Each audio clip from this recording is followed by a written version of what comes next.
बिस्मिल्लाहिर्रहमानिर्रहीम अस्सलाम वालेकुम। मैं जलील खान कुलाची, आप मेरा यूट्यूब चैनल देख रहे हैं। हुज़ूर वाला चीफ जस्टिस साहब कहते हैं कि मीडिया को इजाज़त नहीं है कि किसी से वो पूछ सकें कि इलेक्शन कब होंगे, या इलेक्शन होंगे या फिर नहीं होंगे। उसकी वजह यह है कि मीडिया प्रोपागेंडा फैलाता है, मीडिया मनफी रिपोर्टिंग करता है, तो इसका असर होता है। ये मुअज़्ज़ज़ चीफ जस्टिस साहब ने कहा है। हुज़ूर वाला 14 मई को इलेक्शन नहीं हुए, इसमें मीडिया का कसूर है। 90 रोज के अंदर इलेक्शन नहीं हुए, इसमें मीडिया का कसूर है। अच्छा, इसके अलावा आपको याद होगा कुछ अर्सा पहले मैंने खुद जाकर उस जगह पर दिखाया था कि पाकिस्तान तहरीक इंसाफ की जानिब से इजाजत मिली थी अदालत से, कहना में लाहौर में जलसा करना है। उसके बाद इंतजामिया एक्शन में आई, उन्होंने वहां से बंदे भी गिरफ्तार किए, कुर्सियां भी उठा के फेंक दी। लेकिन चीफ जस्टिस साहब कहते हैं कि इसका जिम्मेदार भी मीडिया है। सही है, मीडिया इसका जिम्मेदार होगा। अच्छा, कल मालाकंड में तरीके इंसाफ ने एक वर्कर कन्वेंशन रखा हुआ था। अदालत के हुक्म के बावजूद, ऐसा नहीं है कि अपनी तरफ से रखा हुआ था, उसके बावजूद इंतजामिया वहां पे पहुंच गई, गिरफ्तार किए बंदे, जिसकी फुटेज भी मेरे पास मौजूद है।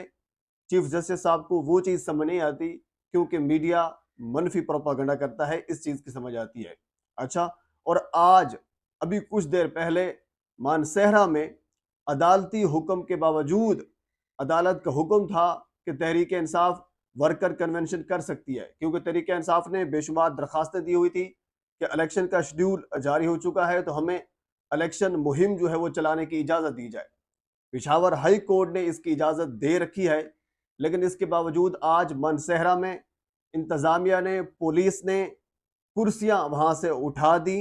न सिर्फ वही कुर्सियां उठाई हैं, बल्कि सारा स्टेज तोड़ फोड़ के रख दिया है। स्टेज के ऊपर रखे गए सोफे वो हटा दिए गए हैं, और वहां पे आए हुए वर्कर उनको भी गिरफ्तार कर लिया गया है।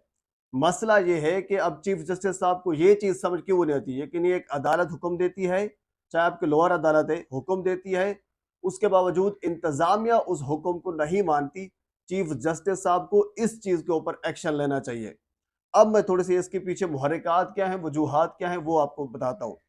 असल में ये इन्होंने वतीरा रखना है। अब 12 तारीख को लाहौर में शादरा में वर्कर कन्वेंशन की अदालत ने इजाजत दे रखी है, लेकिन ऐसा ही होगा।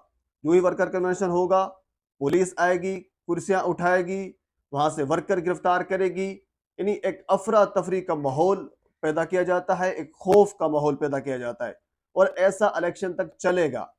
क्यों चलेगा? इसके पीछे वजह यह है कि सिर्फ अफरा तफरी फैलानी है, खौफ फैलाना है। पाकिस्तान तहरीक इंसाफ के नाम के साथ एक खौफ जुड़ जाए।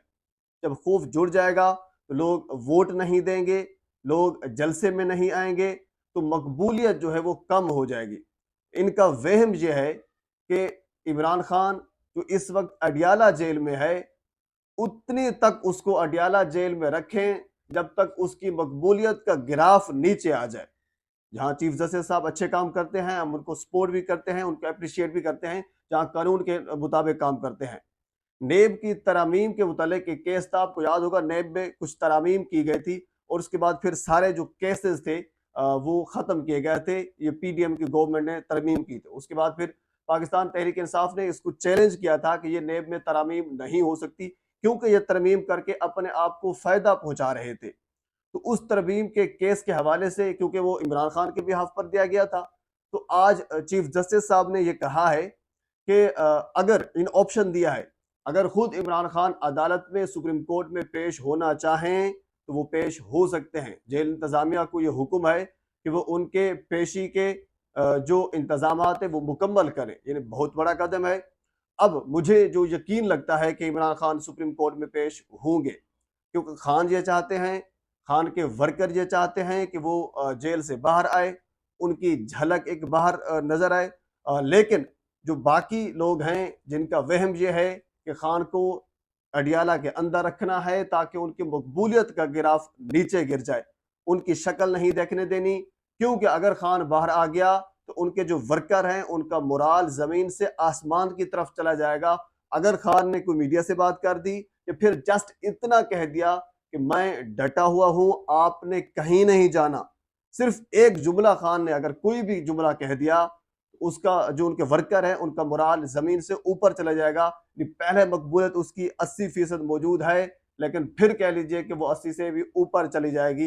ये खौफ है, ये एक वहम है जो कि मुख्तलिफ जमातों के ऊपर तारी किया हुआ है। लेकिन अब इसका क्या फैसला आएगा वो भी आपके मैं सामने रखूंगा।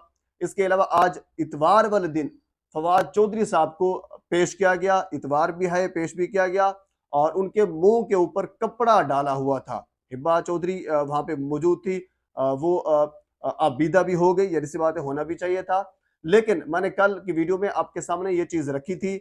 मुख्तलिफ जो हमारे सीनियर जर्नलिस्ट हैं वो इस चीज को रिपोर्ट कर चुके हैं कि असल में जहलम में एक जलसा रखना था आईपीपी ने इस्तेकाम पाकिस्तान पार्टी में, क्योंकि लॉन्चिंग जब हुई थी उस वक्त फवाद चौधरी साहब वहां पे मौजूद थे और उसके बाद फिर किसी फंक्शन में फवाद चौधरी साहब नजर नहीं आए। तो इल्जाम फवाद चौधरी साहब के ऊपर यह है कि उन्होंने एक तो जहलम के अंदर जो जलसा होना था वो जलसा नहीं होने दिया, क्योंकि फवाद चौधरी साहब ये कहते हैं कि अगर मैं जहलम में जलसा करता हूं तो लोग मुझे लोटा लोटा कहेंगे, लोग मुझे धक्के मारेंगे, मैं लोगों के पास क्या चीज लेकर जाऊंगा कि आप आईपीपी को वोट दे इमरान खान को छोड़कर। तो ये इल्जाम है कि आप आईपीपी को डिफेंड नहीं कर रहे, आप इमरान खान को डिमोरलाइज नहीं कर रहे। ये हमारे सीनियर जर्नलिस्ट जो है वो रिपोर्ट कर चुके हैं।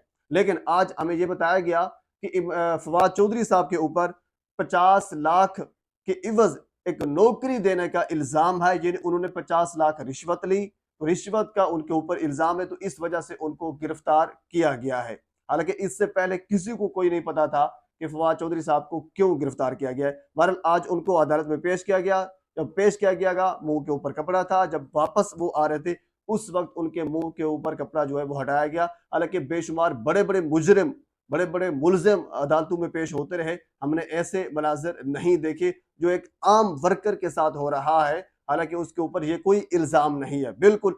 आज अच्छा दूसरी बात, जो हिब्बा चौधरी ने हल्फन यानी हलफ उठाकर ये कहा कि मैं हलफ उठाकर कहती हूं कि ऐसा कोई चक्कर नहीं है, ये कोई इल्जाम नहीं है, ये बेबुनियाद एफआईआर है, ये बेबुनियाद इल्जाम है, ऐसा कोई चक्कर नहीं है। सिर्फ जो चक्कर है वो आपको पिछली वीडियो में बता चुका हूं, अभी भी बता चुका हूं कि जहलम के अंदर जलसा होना था, वो जलसा नहीं करवाया, उसमें कोऑपरेट नहीं किया फवाद चौधरी साहब ने। ये पाकिस्तान के सियासी मंजरनामे में अब तक की अपडेट है। बहुत सी चीजें और भी हैं, अगली वीडियोस में आपके साथ मैं जरूर शेयर करूंगा। एक मरतबा फिर आपसे गुजारिश है मेरे चैनल को सब्सक्राइब कर दें ताकि आने वाली हर इंफॉर्मेटिव वीडियो आप तक पहुंच सके। अल्लाह हाफिज।